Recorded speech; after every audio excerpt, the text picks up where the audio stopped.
particularly JD Vance. JD Vance is the one who cannot control himself. He's like a teenager in school who wants to make fun of the person speaking at the assembly or something. And his girlfriend next to him is like, I take this very seriously, aka his wife, who he looks like he's humiliating here by acting like a little asshole. And I want to also just suggest that as much as he comes off as a petulant child, understand he's the second most powerful person in the country. Mm-hmm. And by at this point, if you had to handicap anything, he's going to be the next president. In today's clip, Sam Seder and Emma Vigeland of the Majority Report with Sam Seder are talking about JD Vance and particularly his response to what the writer calling the air quotes so-called Bishop's Mercy speech, which they characterize as an unhinged rant. Obviously, if you've seen it, there's nothing that even resembles a rant or even unhinged about it. They just don't like being asked to be accountable for their cruelty, essentially. In any case, we're going to watch this clip together. I'm going to have thoughts on it as we go, and then I want to know what you think in the comments, but let's hear their take on it. Before we get into this clip, I think apropos of this clip is important. Hamilton Nolan, labor reporter, now writing at a Substack, How Things Work. He's got a great essay, I guess, entitled Land of Greater Fools. He writes that a bedrock of investing is a greater fool theory, which essentially says that even if you paid a foolish price for something, it can still work out as long as you find a greater fool to sell it to. And what he's talking about is this idea that there are politicians, there are commentators, there are union leaders, there are governors who think that they can sort of trick or flatter Donald Trump or get on his good side so that they provide for their one issue that they're trying to get ahead on. And he says this is a mistake. He writes, the problem with this impulse is that inherent in the hope of working with this guy is the accompanying understanding that you must not try as hard as you can to smash the guy at the same time. You can't say Donald Trump is a loathsome fascist and then say in the next breath, we look forward to crafting a worker-friendly trade policy with you, sir. Yet, hey, guess who the people who are who collectively all nurturing all of these disparate hopes of winning on their pet issues? Mm-hmm. They are the opposition. We are entering an age of gangster-style fascism. We're going to need all the opposition we can get. If most of the opposition is busy flattering itself that they can soften Trump on this or that, they're not doing their most important work, trying to destroy his entire political project. That political project is, I remind you, one of destroying the rest of us. An opposition that can't dedicate itself to being the opposition is a weak opposition indeed, and Trump has always enjoyed weak opposition. If you think you are a savvy politician because you got Trump on your side regarding congestion pricing, and meanwhile he's stripping thousands of your citizens of their birthright citizenship, you're wrong. If you think that you're a savvy union leader because you got Trump to a little better place on trade, and meanwhile he is stripping every woman in your union of her right to an abortion, you are wrong. If you think that you are a savvy liberal writer because you cajoled Trump into a little better place on foreign policy, and meanwhile he's telling your trans friends that the government will no longer legally recognize their identity, you are wrong.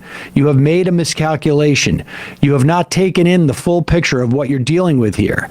You have been sold a worthless little bauble in exchange for something real. You have not done the math. You are the greater fool. The bad guys are in charge right now. You can't triangulate your way out of this. All you can do is fight. You know what's so great about that? The bad guys are in charge right now. That's just simple, true speech, right? And I think one of the things we hear from these sort of appeasers is this either explicitly or implicitly, like, well, hey, I mean, I guess this is what the people want. They elected him. We elected him, right? So I guess this is what people want. We got to get on board, and I guess we got to play ball now. This is the way it is now because this is what the people want. The people don't want it. I mean, I think there is a disturbingly significant percentage of people who do want the Stephen Millers right? The Steve Bannons, that for whatever reason, the ultra right-wing Christians, nationalists, the white nationalists, the Heritage Foundation, there are a segment of people that really believe this is the way to remake America in the way that they want it to be. It's a dark future, right? There are people that want Gilead. But I think most people, and the people that made the difference in this past election, are watching stuff like this as their news source, right? I mean, they're watching social media. I think the right did a brilliant job over the past decade of capitalizing on podcasts, the Rogans, the you know who they are, of just personalizing the bad guys and making them seem like down to earth, interesting, kind of even funny folks. Or, I like what he said about we need to be tough on China. It doesn't go any deeper than the sort of feeling you get from watching a thing and being like, oh, I don't know, I don't see what people are so upset about. And it doesn't run that deep. Or the false populism where he promises to lower the price of eggs, right? And you're fed up with it. And you think, yeah, Biden made eggs more expensive, so I'm going to vote for Trump to lower the price of eggs. Well, we've already seen, of course, that eggs have gone up in price. So, they're going to realize they were duped. I don't think it's fair to say that this is what the people wanted. I think that we have found ourselves here for a series of, we can look back for the rest of our lives, but I think we found ourselves here, and we have to remember that just because he was elected president doesn't mean it was this mandate they keep telling us it was. And I think this captures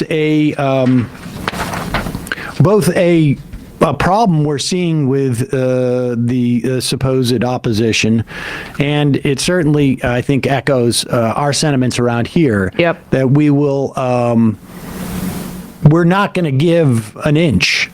And any little gains you think you can get in one place or another are Pyrrhic victories. And they come at an extreme cost. And it seems apropos, because here is an example of someone, and let's be clear, right? She's a bishop, Antifa member. a person of is she? No. Oh, well, No. maybe, I don't know. But she's a person of God, I guess. And so they're a lot more polite than you or I might be. But this was pretty impressive. Her words, first of all, it takes a lot of guts. I suspect that the next time Trump wants to visit church, he's not going to be doing it here. What was he doing here? It was some sort of. It was the inaugural prayer official, service. okay. Right? Emitting Prayer sulfur. service. Yeah. So this is, and where is this taking place? Is it in? It appears to be in a church. It's in a church. It's in D.C. I think this is just one of the other formal. So there's an inaugural prayer service. Inaugural, and ceremonies. She It was at the National Cathedral in Washington. And so she ended up being one of the speakers. She's a bishop, and I would imagine She's actually a bishop. She's not a, air quotes, so-called bishop. like a Unitarian thing or something. I don't know. And Episcopalian. what's really fascinating is to watch JD Vance. the various figures, Episcopal, sorry, and to watch the various figures as they hear these words land. Particularly JD Vance. JD Vance is Can't the control one who himself. cannot control himself. He's like a teenager in school who wants to make fun of the person speaking at the Sex ed assembly. or something. And his girlfriend next to him is like, I take this very seriously. AKA his wife, who he looks like he's humiliating here by acting like a little asshole. But and I want to also just suggest that as much as he comes off as a petulant child, understand he's the second most powerful person in the country. Mm-hmm. And by at this point, if you had to handicap anything, he's going to be the next president. This guy, Donald Trump, understands the value of attacking marginalized people for his agenda, which is to enrich himself. But JD Vance is a believer. And this, I think you can see it here. Yep.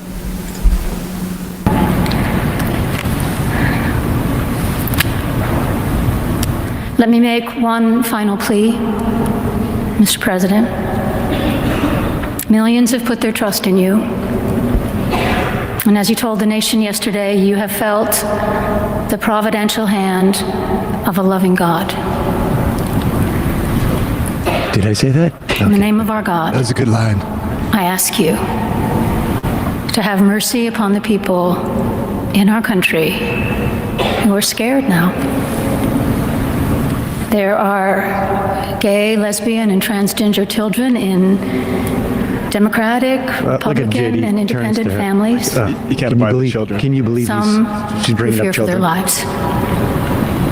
And the people who pick our crops and clean our office buildings, who labor in poultry farms and meat packing plants, who wash the dishes after we eat in restaurants. Pause it. Rolling his eyes. Rolling his eyes, and he's looking. The amazing thing is, he's looking to his wife for some type of validation. Like, can you believe this shit? Can you believe that she's bringing up children and migrant workers? And She's like, "There's it's cameras." like his, it's either his wife is just more actually caring, like an actual human being, or she's just more savvy than this guy. In either way, the vice president should be more savvy. Before, I don't know just if JD's religious or not. I can't remember what his line. Oh, he's a hardcore. I think he's close to Opus Dei. I'm a Catholic who went to church like every Sunday, and there's very often you hear things from the pulpit that you might want to like look for a reaction shot to. You learn to suppress that urge. Well, he looks like he's a late Catholic convert, I believe. I believe he converted later in life. But I mean, his wife, like he is basically unable to hide his contempt, and she's like, just keep it together while the cameras are on. Exactly. Yeah, we'll talk about it in the car on the way home. What's also interesting, though, if you look around there, right? Like Eric Trump, he knows better than to show. He's complete poker face, just staring right at her. Donald Trump, every time she says something that is true, he, sort of closes his eyes, looks down, and be like, well, I I'll take the slings and arrows because I've been doing it. So she's right. I mean, it's just I'm not going to stop. Right. The woman behind what is her? That is Lara Trump next to Eric. No, I'm talking the woman Tiffany. behind Vance's wife. What is her name? That's Tiffany Trump. Oh, on the right, behind. Oh, Vance. behind. I Yes. don't know who she is. She is looking over to see how Trump is reacting. I think that's his daughter, his granddaughter. And you know that she's like, I can't believe my grandfather is Donald Trump. But what are you going to do? I'll have to wait until I'm out of school. I just don't want to lose my inheritance. Wait, is that his granddaughter who Don Jr. made that creepy comment about and sexualized her on social media? Anyway, that could be one of the. It's one of them. But really, this is all about JD Vance and looking at how just sort of disgusted he is to be actually called out about this. Go ahead. Pick our crops and clean our office buildings, who labor in poultry farms and meat packing plants, who wash the dishes after we eat in restaurants and work the night shifts in hospitals. You got nothing. They may not be citizens. She doesn't even. She ignores him. Or have the proper She's so pissed at him right now. But the vast majority of immigrants are not criminals. They pay taxes Check out the and program. are good neighbors. They are faithful members And now he looks of to our Trump. Are you churches handling and this? mosques Yes. Like, Everybody's can a you do my wife? effing adult, you moron. and temples. I ask you to have mercy, Mr. President, on those in our communities Who is Laura this? was whose the big guy children real fear back that there. their parents will be taken away, and that you help those who are fleeing war zones and persecution in their own lands to find compassion and welcome here. Our God teaches us that we are to be merciful to the stranger, for we were all once strangers in this land. May God grant us the strength and courage to honor the dignity of every human being, to speak the truth to one another in love, and walk humbly with each other and our God for the good of all people in this nation and the world. Amen. What an unhinged, radical tirade. That just sounds like Christianity to me. I don't know. I mean, great sentiment. braver than 90 to 95% of Democrats right now, basically. And she specifically addressed it right at the end to the president. Very impressive. And also, the value of that is it's not like we didn't know who JD Vance was, or Donald Trump, or any of these people, but it is revealing. It is the more information that we can have, the more we can get a sense of how much is inspired by what, the better for our being in opposition to these people. But maybe Trump learned something, right? Do you have any sense of where he's at on this? Because, oh wait, he did do a Truth Social, and maybe he said, I reflected on these words and I've learned something. Oh, just kidding. He called her the so-called bishop who spoke at the National Prayer Service on Tuesday morning was a radical left hardline Trump hater. She brought her church into the world of politics in a very ungracious way. Nasty. She was nasty. He's bringing that back. She's a nasty woman and not compelling or smart. She failed to mention the large number of illegal migrants that came into our country and killed people. Blah, blah, blah, blah, blah. So, and then he were deposited from jails and mental institutions. Yeah, this is his boilerplate stuff. Yeah. It's a giant crime wave taking the U.S. I wrote this. Apart from her inappropriate statements, the service was a very boring and uninspiring one. That's true. She's not very good at job. And she and her church owe the public an apology. I mean... He signed it T. T. What? Big T. That's my name. That's his nickname. Big T. Look at what this congressman from Georgia had to say about the person giving the sermon should be added to the deportation list. The idea that people were so the idea that first of all, nothing could be richer than a Trump supporter or a Republican saying, how could you mix politics and religion? I mean, honestly. Yeah, Trump is the prosperity gospel president. I mean, if there was no mixing of politics and religion, the Republican Party would not exist. Yep. All you would have is JD Vance's facial hair and Donald Trump's orange spray. There'd be. The truth of that's a great point, right? These are the people that are trying to get have succeeded in getting the 10 Commandments in schools in some states, right? These are the people that are trying to turn it into a Christian theocracy. And they're barking about you shouldn't bring religion. And the other thing about these guys rolling their eyes is they look uncomfortable. JD Vance is looking like, we ought to rush the podium and drag her down. That's different, and that's dangerous in its own way. Trump looks uncomfortable, like a kid being chided, because he knows what he's doing is wrong, right? They know that what they're doing is wrong and that the rest of us don't like it because it is wrong. And I didn't coin this, obviously, but I've heard this and I've said this before. But hypocrisy is the compliment that vice pays to virtue, right? They are hypocrites because they know what they're doing is wrong. That's why they don't just come out and say, hey, it's a rip and run, guys, and this is what you voted for, right? Because they know we don't want it, and they know that it's wrong. No Republican Party without the mixing of religion and politics. None. Zero.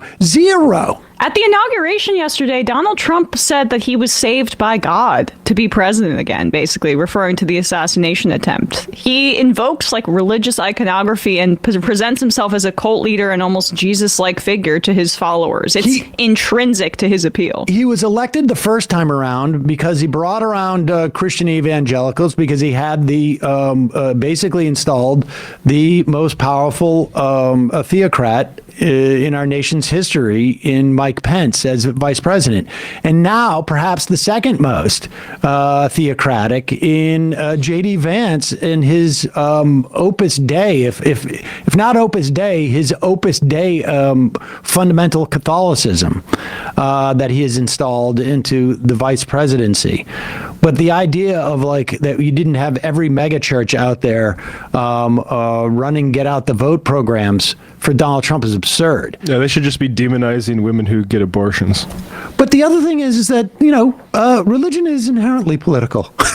That's the other thing. So, but certainly the Republican Party, their entire notion of hierarchy, their entire notion of fealty to a biblical version of gender, part of which is made up on top of the fact that the Bible's also made up. I hate to break it to you folks. And is just absurd. But good for this bishop. This is the kind of religion I can get behind. 100%. I think one of the things I like about this video is that it really points up the difference between JD Vance's response and Trump's response, right? I think we do have a different animal in JD Vance, and as despicable as Trump is, at least it's clear what he's doing, right? Comparing Trump to Hitler, they are fascist techniques, but Hitler had a very distinct ideology, and Trump absolutely leverages, makes use of these effective fascist techniques, but his goals are purely self-interest, right? He wants to enrich himself, he wants to glorify himself, and he doesn't give a damn about anybody else.